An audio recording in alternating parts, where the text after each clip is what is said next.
Hoy vamos a resolver un ejercicio de física de cuerpos vinculados. Para ello lo primero que hacemos es descomponer las fuerzas en el eje X y en el eje Y, el eje X paralelo a la superficie, el eje Y perpendicular a la superficie.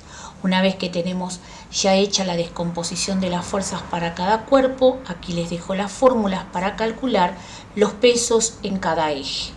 Recuerden calcular el peso de cada cuerpo utilizando la gravedad como 9,8, luego calcular el peso en X de cada cuerpo usando el ángulo correspondiente y el peso en Y de cada cuerpo también usando el ángulo correspondiente.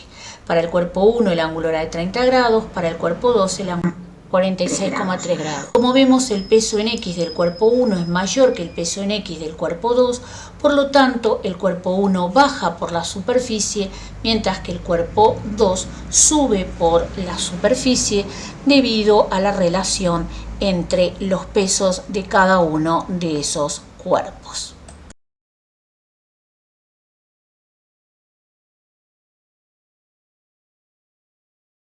Observamos allí el sentido del movimiento para cada uno de los cuerpos. Sabemos entonces que el peso en X del cuerpo 1 se mueve en el sentido del movimiento, así que es positivo. La tensión del cuerpo 1 está contraria al sentido del movimiento, así que le asignamos signo negativo. El peso en X del cuerpo 2 está contrario al sentido del movimiento, así que le asignamos signo negativo. Y la tensión del cuerpo 2 está en el mismo sentido del movimiento, le asignamos un signo positivo. El ejercicio no nos habla de fuerza de rozamiento y tampoco nos da como dato el coeficiente de rozamiento, por lo tanto asumimos que este sistema no posee rozamiento. Recordamos la segunda ley de Newton, donde la fuerza neta es igual a la masa por la aceleración, el producto de la masa por la aceleración. Comencemos entonces a trabajar con cada uno de los cuerpos para determinar cuáles son las fuerzas que actúan en cada uno de ellos. Entonces tenemos, en el cuerpo 1 tenemos que el peso en X es positivo, la tensión es negativa. Ambas fuerzas constituyen nuestra fuerza neta, que es igual a la masa del cuerpo 1 por la aceleración con la que se moverán los cuerpos. En el cuerpo 2 tenemos que el peso en X del cuerpo 2 es negativo, la tensión del cuerpo 2 es positiva, y eso es igual a la masa del cuerpo 2 por la aceleración con la que se mueven los cuerpos.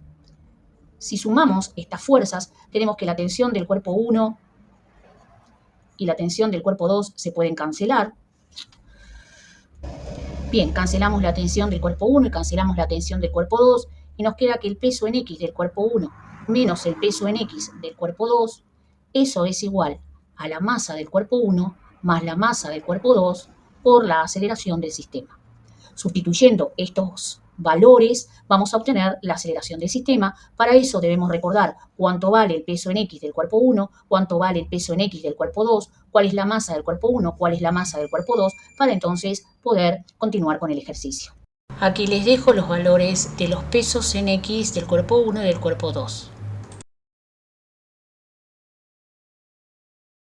Bien, tenemos nuestros datos para empezar a sustituir por los valores que nos dieron cada uno de esos pesos, el peso en X del cuerpo 1 y el peso en X del cuerpo 2. Vuelvo a recordarles que las tensiones las pudimos cancelar, una tiene signo positivo, la otra tiene signo negativo, las tensiones son iguales porque estamos utilizando una cuerda ideal, la misma cuerda que une a ambos cuerpos. El peso en X del cuerpo 1 nos había dado 445 newton, el peso en X del cuerpo 2 nos había dado 326 newton, la masa del cuerpo 1 era de 100 kilogramos, la masa del cuerpo 2 era de 50 kilogramos. Lo que nos queda como incógnita es la aceleración. Hacemos esta resta, 445 menos 326, y eso nos da 119 newton. Hacemos la cuenta dentro del paréntesis y nos da 150 kilogramos por la aceleración que es nuestra incógnita.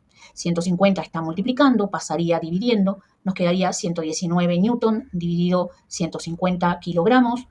Hacemos esta cuenta y vamos a obtener cuál es la aceleración que tienen los cuerpos. Y esa aceleración nos da aproximadamente 0,79 metros por segundo al cuadrado. Y ahí tenemos entonces ya cuál es la aceleración de nuestro cuerpo, tanto del cuerpo 1 como del cuerpo 2, se mueven con una aceleración de 0,79 metros por segundo al cuadrado. Para calcular la tensión de los cuerpos, como sabemos que ambas son iguales, podemos elegir cualquiera de las dos ecuaciones. Si tomamos la primera, que dice peso en X del cuerpo 1 menos tensión del cuerpo 1 es igual a masa del cuerpo 1 por aceleración con la que se mueve el cuerpo, podemos sustituir y calcular la tensión. Sabemos que el peso en X del cuerpo 1 es de 445 newton, la tensión es nuestra incógnita, la masa del cuerpo 1 es de 100 kilogramos y la aceleración es de 0,79 metros por segundo al cuadrado. Haciendo cuentas nos queda que 445 newton menos la tensión del cuerpo 1 es igual a 79 newton. Este 445 que está sumando pasaría restando y nos queda 79 newton menos 445 newton. La tensión del cuerpo 1 entonces nos quedaría como menos 336 newton. Suprimimos los signos negativos, negativo por negativo es positivo, la tensión del cuerpo 1 será de 336 newton y la tensión del cuerpo 2, por ende, también será de 336 newton. Y ahí calculamos la tensión de ambos cuerpos, que era lo otro que nos pedía el ejercicio. Y ahí tenemos resuelto este ejercicio de física.